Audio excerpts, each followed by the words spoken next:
아니 대통령실은 어떻습니까? 지금 한동훈을 갖다 앉혀가지고 발생할 수 있는 어떤 부작용 이런 것들은 전혀 지금 계산을 못 하고 있는 건가요? 대통령실은 확실하게 말씀드리면요. 네. 한동훈 내세워서 컨트롤하면 총선에서 참패하지는 않는다.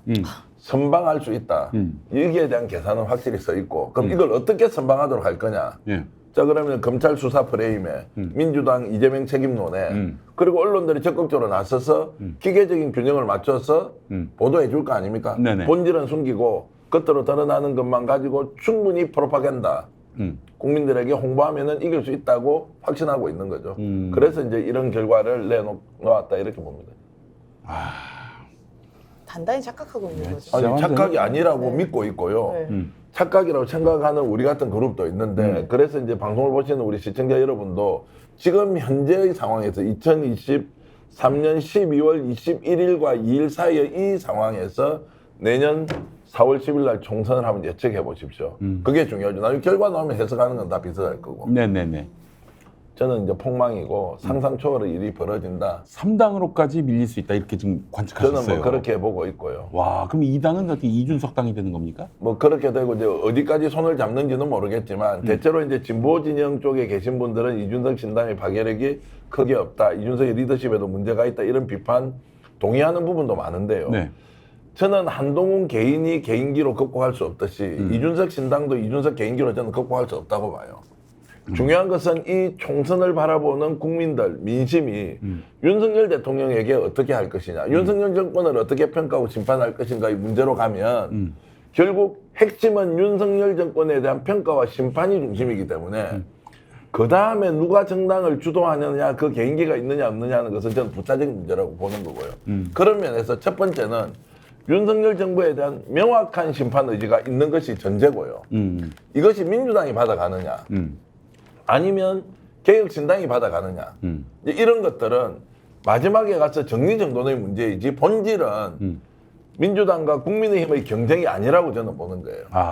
윤석열 정권의 심판 그 고조된 열기가 어느 쪽으로 흘러가느냐 확실한 것은 국민의힘 쪽으로는 흘러갈 가능성이 없다. 네. 저는 단호하게 말씀드리겠습니다. 친윤 대 반윤 구도로 총선의 구도가 형성될 것이다. 예. 이렇게 보시는 거네요. 아니 이준석 신당은 만들려다가 이 결국에는 국민의힘에 주저앉을 것이다. 이준석이 지금 몸값을 많이 올려가지고 이준석이 그 국민의힘으로 하여금 굴복하게 만들려고 저렇게 신당 드립을 하는 것이다. 이런 평가도 있는데 어떻게 보십니까? 한동훈 비대위원장 오기 전까지는 가능성이 조금 열려 있었죠. 아, 한동훈 비대위원장이 옴으로써 네, 지금 신당파 그룹에서는 어떤 경우에도 한동훈과 손잡고 가면 안 된다. 그렇지.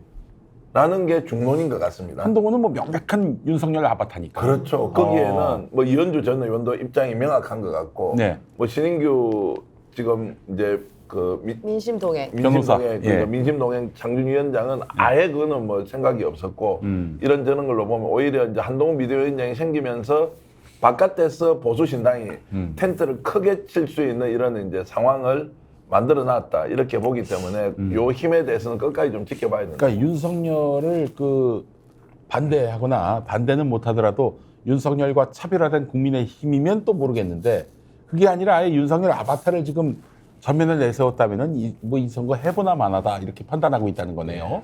예. 아니 이게 저 여담인데 우리가 윤심은 알겠어요. 김심은 어떻습니까?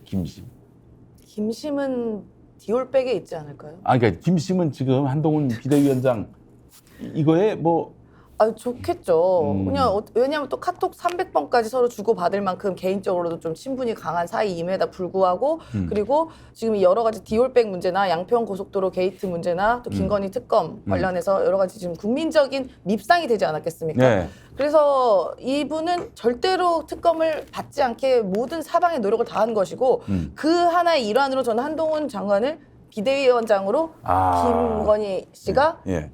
강력하게 추대했지 않았을까라고 의심이 됩니다. 왜냐면 적어도 여기는 제가 볼 때는 윤석열 이 정권은 어쨌든 이 국민의힘이 로얄티가 없는 사람들이에요. 어떻게 보면은 국민의 입장에서는 급전 데려다가 쓴 거 아닙니까? 그렇지. 네. 그러면 여기도 이 당에 대한 뭐 전통성이나 뭐 충성도나 이런 신뢰가 서로 간에 없어요. 심지어 윤석열 후보 시절에 뭐 그 통화 내용 녹취된 거 공개된 거 보면 뭐 내가 뭐 국민의힘 원래 좋아하지도 않고 뭐 그 당 내가 가서 뭐 접수해서 부셔버린다 뭐 이런 얘기 나옵니다. 그러니까 김건희도 비슷한 말 했어요. 그러니까 예. 그만큼 이 둘은 국민의힘이라는 도구를 대통령이라는 자리를 쓰기 위한 도구로서밖에는 생각하지 않고 지금 국민의힘이 어떻게 되든 말든 본인들은 특검 안 받고 감옥 안 가는 게 최선이라 생각하는 것 같아요. 한동훈을 이렇게 비대위원장 앉힌 거 보면은. 이 변수가 그렇게 해서 이제 한동훈 비대위가 흔들리고 이준석 신당이 막 뜬다. 그래서 여권의 표가 갈라질 것 같다. 가만히 있을 윤석열인가요? 이제 또 다시 뭘 여나요? 캐비넷을 스르륵? 열지 않을까? 네. 어떤 캐비넷을 열 수 있습니까? 이게 뭐 이준석 신당에 가담한 뭐 정치인들, 예. 후보들 캐비넷 열어가지고 그렇게 공작 정치를 하지 않을까? 이건 뭐 거의 상식 체계가 됐어요. 약간 다른 각도의 얘기인데 지금 캐비넷 이야기 이제 국민들도 많이 알지 않습니까? 네. 저는 캐비넷을 열면 제일 겁낼 사람은 캐비넷을 열었을 때 그 대상은 겁을 내겠죠. 네. 근데 민심이 실제로 그 캐비넷 때문에 이거 민주당이다 아니면 뭐 이준석이다 이렇게 해서 못 찍어주겠네 그러면 야 국힘 다 찍어 이렇게 갈 수 있습니까? 근데 그게 저는 아니라고 보기 때문에 네. 단순히 정당에 대한 지지율에 대한 그리고 또 중도층이 매우 두텁게 형성되고 있다고 하는 이것은 현상으로는 객관적 사실이지만 본질로 보면 총선에 가서는 어느 한쪽으로 이렇게 쏠려서 정리가 되지 적정하게 분산되고 이런 가능성은 없다고 봅니다. 그 임선 소장님도 말씀하셨는데 김심은 어떨 거라고 보세요? 저는 김심은 지금 가만히 보고 있고요. 예. 보고 있고 그다음에 본인에게 대해서 공격이 안 들어올 거라고 기대를 하고 있지만 예. 그런데 이제 한동훈이 진짜 궁지에 몰리지 않습니까? 예. 그러면 양평 게이트까지는 가지 않지만 명품백으로 전격적인 수사를 선언할 수 있지 않습니까? 네. 지금 이제 검찰이 지금 배당이 돼 있고 네. 이런 것들을 이제 조치할 수 있기 때문에 거기에 대한 단속은 열심히 하고 있을 것이다. 이것까지도 아마 한동훈이 안 받으면 한동훈은 당내에서 이제 스스로 존재할 수 있는 기반을 완전히 잃어버리기 때문에 그런 부분은 좀 긴장을 하고 있을 거라고. 이 지금 보수 언론 보면은 한동훈이가 선택지가 많은 것처럼 보이지만은 선택지가 사실 없어요.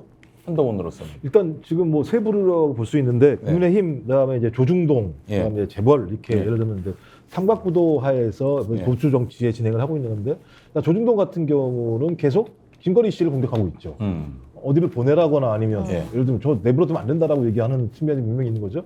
그건 현 정권의 가장 큰 아킬레스건이 김건희 씨라고 하는 건 조중동이 명확히 알고 있고 그렇지.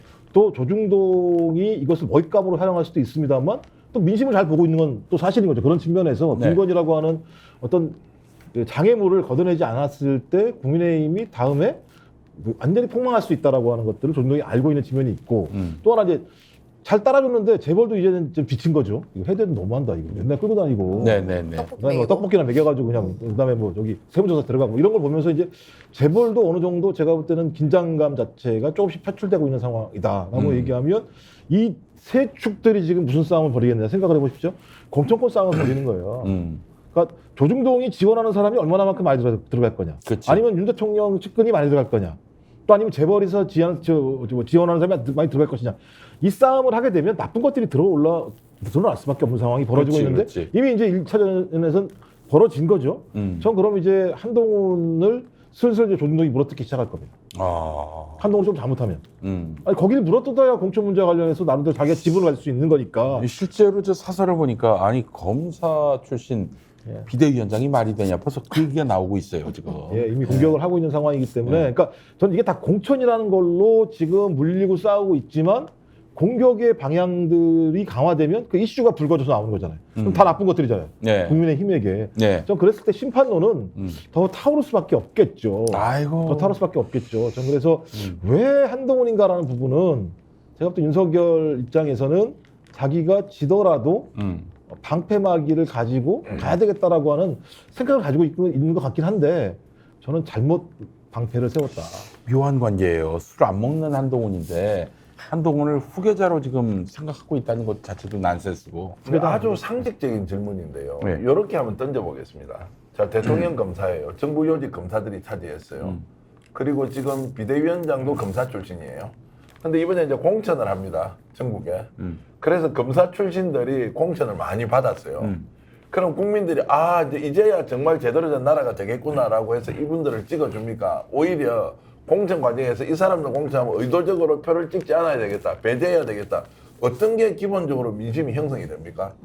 이렇게 스트레스를 많이 받는데 검찰 정권에 다시 전국적으로 검사 출신들을 다 앉혀서 출마를 시키면 어떤 강한 충성심을 가진 사람이라도 정말 찍어줄까요? 보수 진영 내에서?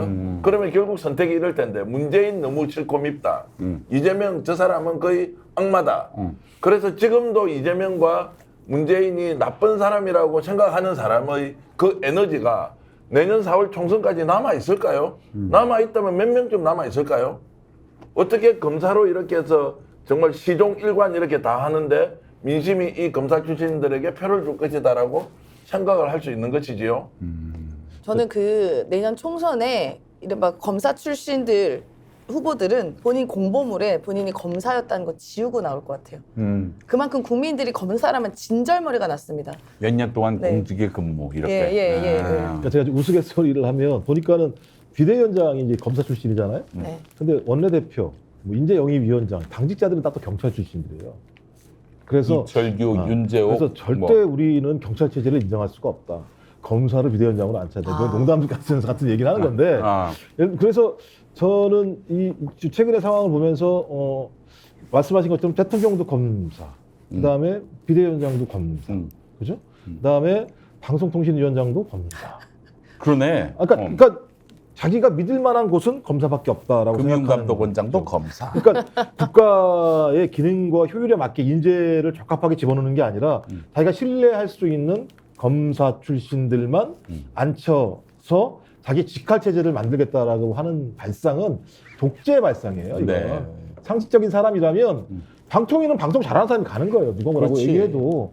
그죠? 비대위는 정치 잘하는 사람이 가야 되는 거예요. 네. 그러니까 우리가 김종인 비대위원장을 부르는 이유는 뭐냐면 오랫동안 노예하게 정치를 잘 알기 때문에 핸들링을 할 수 있고 내부의 자금들을 조정할 수가 있는 거죠. 근데 한동훈이라는 초년병이 가서 갈등을 갖다 조절할 수 있겠습니까? 법적 자태로 돼가지고 싸우면은 정치인들이 그래 당신 말이 맞습니다. 판결을 따를게요. 그러겠습니까? 절대 안 본인은 전문가라고 생각하잖아요. 어디 조선소 가서 조선 관련된 수사를 해봤기 때문에 전문가라고 하고, 뭐 윤석열 대통령도 본인이 교육 관련된 비리 수사했기 때문에 전문가라고 하고, 그럼 한동훈 장관도 정치인 관련돼서 수사했기 때문에 난 정치 잘할 수 있어라고 전문가라고 생각하고 있지 않을까 싶습니다. 근데 조금 전에 말씀이 법적 잣대를 가지고 자기가 결론을 낸다 그랬잖아요. 근데 한동훈이 진짜 법적 잣대를 가지고 지금 결론을 내고 있습니까? 이 사람이 검사 출신은 맞지만 지금 하고 있는 법무부 장관으로서 행위가 법적 잣대로 한 거는 저는 제가 눈 씻고 찾아봐도 없는데요. 없어요. 저는 법을 잘 모르지만 단원법적이죠. 아니 자기는 자의적으로 해석해서 결정하는 게 법이라고 착각하는 것이지 법에서 제일 중요한 건 뭡니까? 범법에 대한 내용을 확인하는 것 첫 번째. 두 번째 그것이 형평의 원칙에 맞느냐 아니냐. 그렇지. 만인을 법 앞에 평등하게 하느냐 아니냐. 전혀 아니다 말이에요. 거기다가 법무부 장관이 임명직 장관이 국회에 나와서 정말 헌법기관이 말하는 그 질문하는 것에 대해서 대답을 어떻게 합니까? 정치인이 아니고 시정잡배처럼 이야기를 하면서도 막 국민을 선동하잖아요. 근데 어떻게 이 사람이 이 비대위원장이 법과 원칙에 따라서 법의 잣대로 당을 이끌어간다? 저는 단 1%도 믿지 못하겠습니다. 자, 이렇게 하면 참 잡혀갑니까? 자 그래서 우리가 이제 이제 이런 이런 질문을 것까지 또 걱정을 해야 되는. 그래요? 아니 이게 자기 검열, 자기 이게 왜 검열. 상식이냐면요. 아니 전 제일 놀란 게 뭐냐면 아주 이게 저는 아주 이게 이해가 안 되는 건데 어떻게 부스럭 소리를 듣고 돈봉투로 이해할 수 있는가? 그러니까 그 과학적인 예를 들면 메커니즘은 뭔가? 눈으로 봤는데 명품백인데 그게 뇌물이잖아요.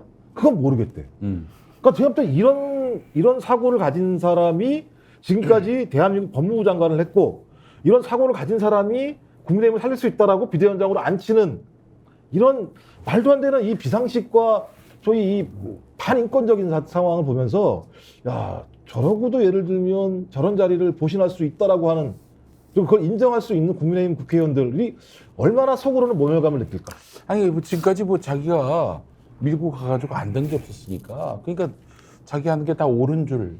아니 알 수도 있는 청구한 건 거예요. 아무것도 없죠. 이재명 당대표가 문제가 있다고 얘들 지가 밀어붙여가지고 1년 6개월 동안 자기가 한 게 있나요? 또 아무것도 없죠.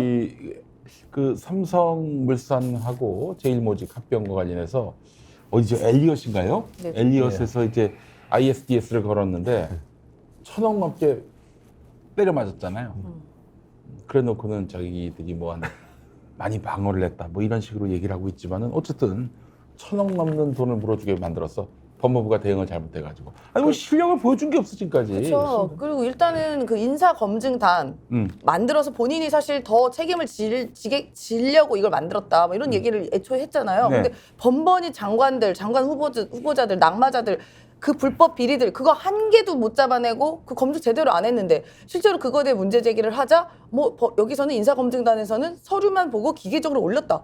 라는 황당한 이야기를 합니다. 본인의 무능을 지금까지 계속 국민에게 확인을 시켜줬어요. 어디서 그 교도소 갈 인간들만 세워놓고는 네, 말이죠. 네. 얼마나 엉터리냐면 법무부 장관이냐 비대위원장이 안 됐잖아요. 법무부 장관인데 명품백에 대해서 김건희 이제 여사가 불법적으로 수수를 했다고 하면 이걸 가지고 본인이 프레임을 뭡니까? 몰카 공작이라고 규정을 하고 받았던 행위에 대해서 이런 방구 말을 하지 않습니다. 그 행위가 불법인지 아닌지 그 말은 뭡니까? 이분이 법무부 장관으로 할 수 있는 말인가? 저는 그냥 무건하겠습니다라고 하든지 아니면 정치권에 완전히 들어왔어. 아 이건 이 프레임입니다라고 하는 것은 그나마 100번 양보해도 아 정치인이니까 또 저렇게 얘기할 수 있구나 하지만 법무부 장관이 그렇게 얘기하는데 몰카 프레임 씌우고 받은 행위 자체에 대해서 아예 언급을 안 한다? 그럼 그 사람이 무슨 공직자의 자격이 있습니까? 아예 꽝이죠. 꽝이죠.